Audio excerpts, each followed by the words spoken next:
Hey everyone, welcome back to I Dream of Homestead. I'm Josephina and today we're in the kitchen teaching you guys how I make some really easy basic enchiladas filled with cheese. I'm gonna have all of the ingredients listed down below for you guys in the description box so that you guys can see the amounts of everything that I use. But to get this recipe started, we are going to need two types of dried chiles, and those are Chile Negro and Chile Guajillo. I'll type those down here so that you guys can see that there. You can find these at any Latino supermarket. They're really easy, basic ones to find. So here's Guajillo and here is Pasilla, which I have both in my garden, and they are some of the few plants that are actually doing well. I have here the last of my garden tomatoes from the current plants that I have out there. I currently have some on the windowsill rooting, so I will hopefully have a whole nother harvest of some healthier plants coming in the next couple of months. But I've got tomatoes here, and so the only thing I'm gonna do with these is just take off the stem ends to prepare them for sauteing them.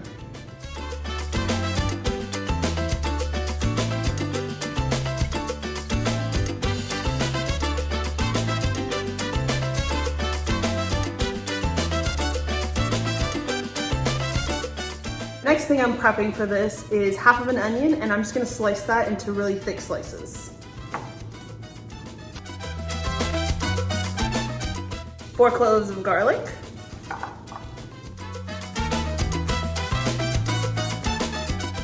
And I always smash mine before peeling them because it makes peeling easier. But if you have ones that are already peeled in the whole, you just wanna give it one good smash. That way they already are releasing those juices that are inside of them, and my eyes are burning from the onion and garlic. Oh Lord. But you'll wanna leave them basically just crushed. That way these are gonna flavor the oil and they'll eventually get blended into the sauce. Last ingredients that I'm gonna prep are my 2 chiles. I've got 1 pasilla and 1 guajillo, like I said earlier. So I've removed the stem off the top, and now I'm going to peel it open to take all the seeds out.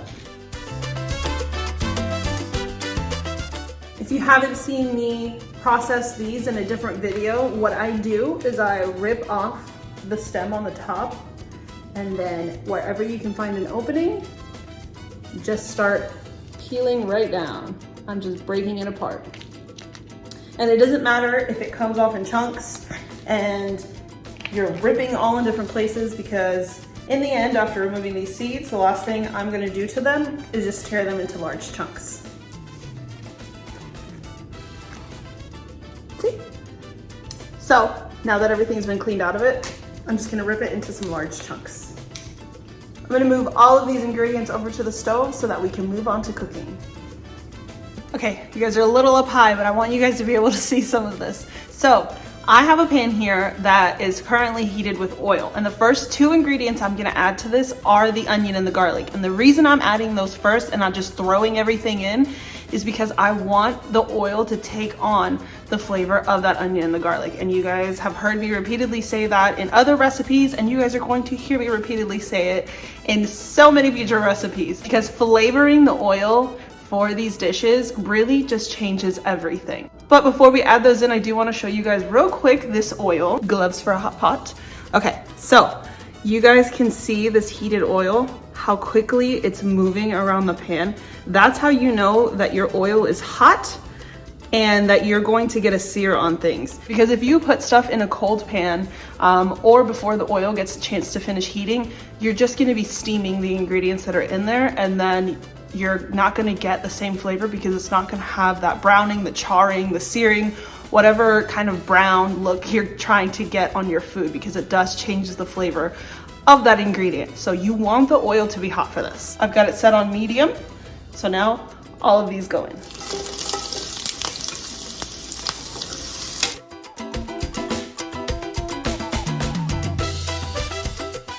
You're gonna wanna keep stirring it the entire time that you're flavoring the oil. That way it evenly distributes all that flavor, and all the sides of the onion and the garlic are getting browned and releasing all the yumminess into the oil. All right, so it's been about 2 minutes. And as you can see, everything's getting some color on it. So this is where I'm gonna add in the tomatoes.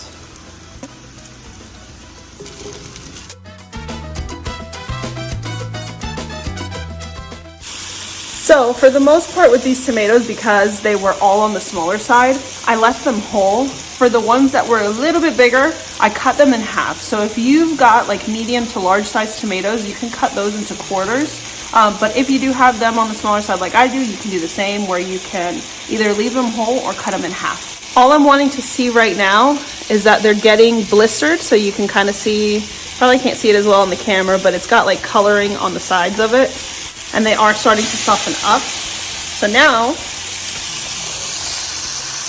we're going to add in the last ingredient, the chiles. Oh, I didn't tear some of these big enough. All right, I'm gonna stir those in.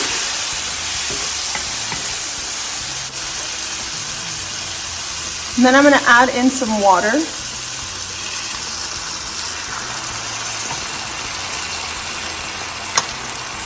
And salt to taste. I'm only adding a little bit right now because I'm gonna add more later. This is just to help draw out some of that liquid, and I don't want it to become overly salty. So I'll add more in after I've pureed and checked it.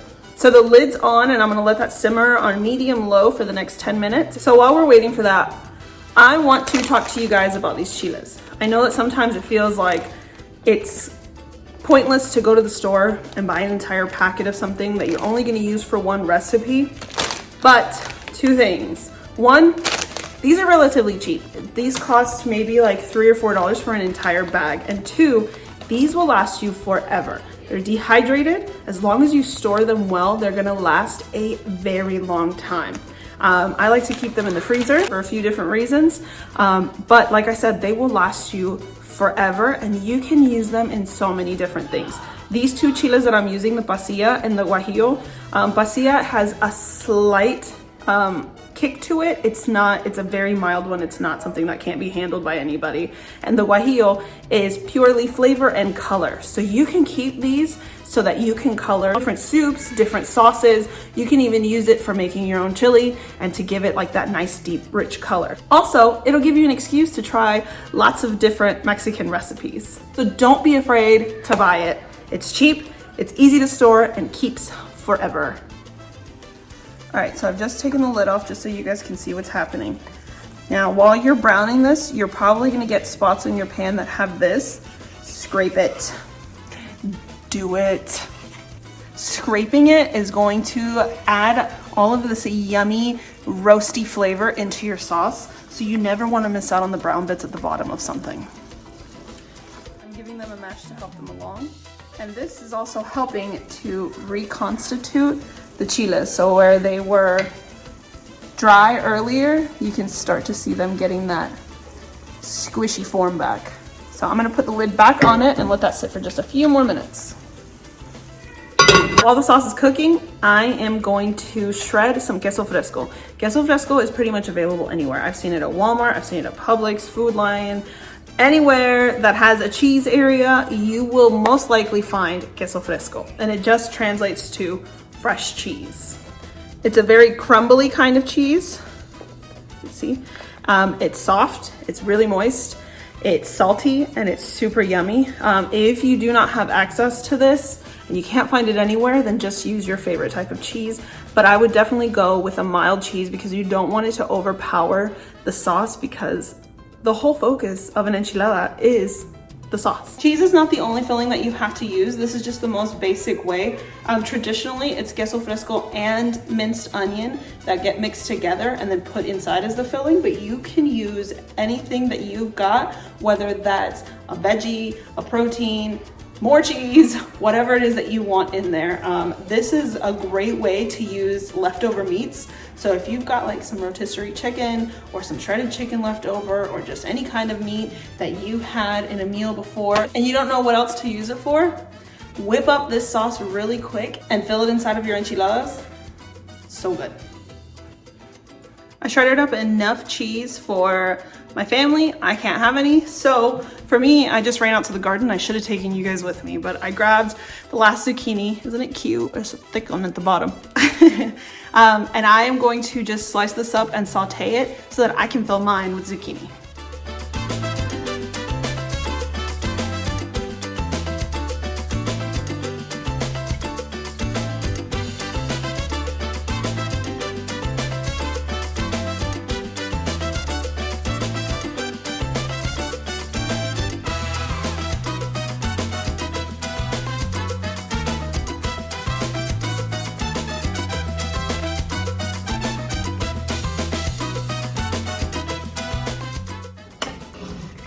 All right, sauce is done. So now I'm just gonna puree. If you don't have an immersion blender, you can definitely just pour it all into a blender.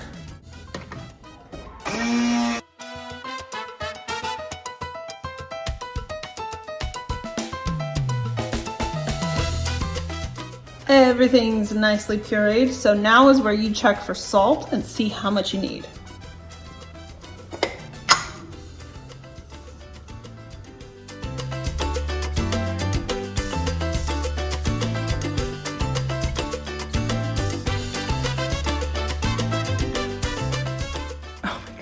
It's so good. And probably the same people who come after me about my hair in a lot of my videos are probably gonna come at me about the fact that I just tasted off the spoon, but it's from my family, so.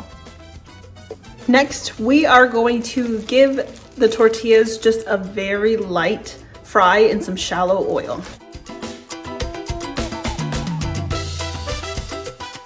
You're gonna wanna use an oil that has a high smoke point. So I've got avocado oil. You can use something like peanut oil, vegetable oil, canola oil, just something that's not gonna burn. Olive oil in this case would definitely end up burning. I'm using the same pan that I sauteed my zucchini in, so you'll see the browning from that, but I'm gonna let that heat up. Okay, so I'm taking the tortilla, the oil's nice and hot, and I'm going to put it in. And now I'm gonna let that just cook for maybe 2 minutes. You don't want this to get crunchy and completely fry all the way. The purpose of this is just to give that tortilla like an outer shell to it that's not going to fall apart when it's got the sauce on it. Because if I did just a cold tortilla, which is a no-no, regardless of any meal, you don't do cold tortilla because it's gonna break and it's not gonna taste the same. But if I did just a regular heated tortilla, like on a dry skillet, then that tortilla is going to absorb so much of that sauce that it's just gonna fall apart. It's like when you go to Mexican restaurants, a lot of times if you notice those enchiladas, they just kind of like get really mushy and fall apart. This process right here is going to help so that the sauce stays on it and the tortilla stays intact. All right, next one.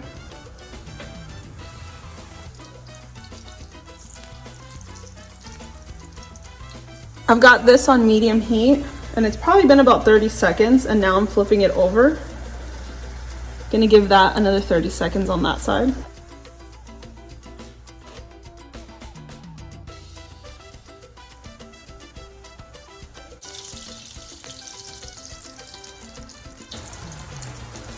Okay, so I timed it with my camera there. And I've done 20 seconds on each side. As long as you've got this on a medium heat, you're only gonna need about 20 seconds on each side. So they cook pretty fast. And like I said, I don't want them crunchy. That's not what we're going for here.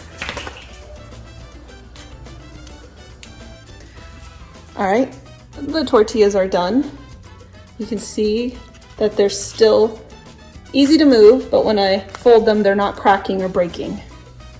You're not gonna see my face for this, but here is the best part of it all. Okay, so now I've got my pliable tortillas, putting it in the sauce, and flipping it over. And now I'm gonna transfer it over here.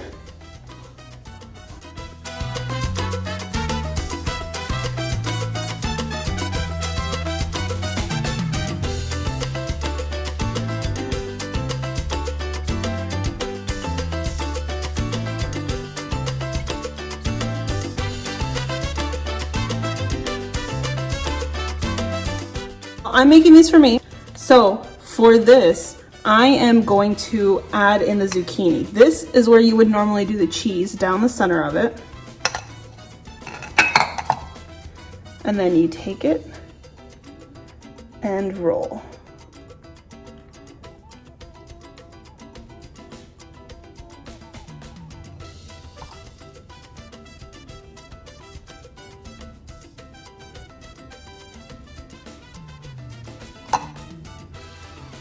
Same thing, fill it down the center. And roll.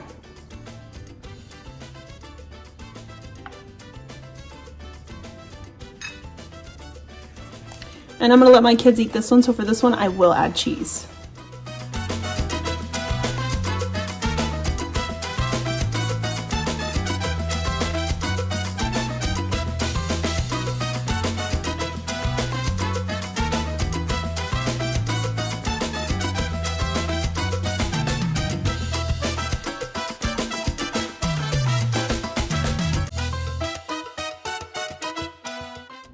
Then it gets brought over and the sauce is spooned on top. This would definitely be easier if I had an actual spoon, but I don't want more dishes. It's done, it's done. All right. I'm eating the non-cheese side over here because the cheese is for my kids. So normally you would also sprinkle it on top. And there are a lot of different ways that different regions make them. So some will do the sauce and then fry it in the oil. I find that super duper messy. Some will do this whole thing and then just fold it like a taco and eat it that way. And there's just so many different ways that you can top them, but I went nice and simple and just did some sliced onion and cilantro on top. Again, normally this would get cheese on top, but I can't do the cheese, so here we go.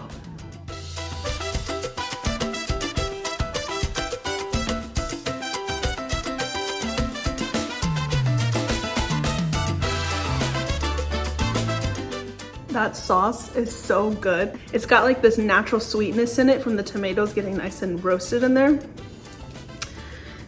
And the difference in homegrown tomatoes versus store-bought is insanely different to me.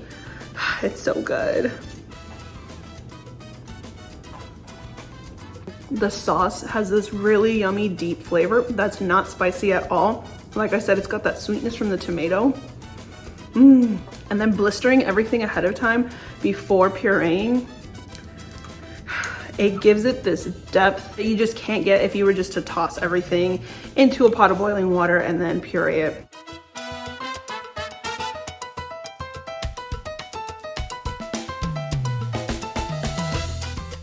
I only cooked my zucchini halfway so that it would still have a crunch to it, and it's so perfect. The sauce is so velvety and yummy. I hope that you guys are willing to give this recipe a try. It is seriously the easiest enchilada recipe ever, and I promise you that it is gonna blow you away, the difference between what you get at a restaurant or in a jar versus something like this. It's just wildly different and absolutely amazing. I hope that you guys are willing to give it a try, and I hope you guys liked this video. If you did, please give it a thumbs up, and if you haven't already, I hope that you're willing to hit that subscribe button and stick around with me for a while on my journey to becoming a homesteader. I'll see you in the next one.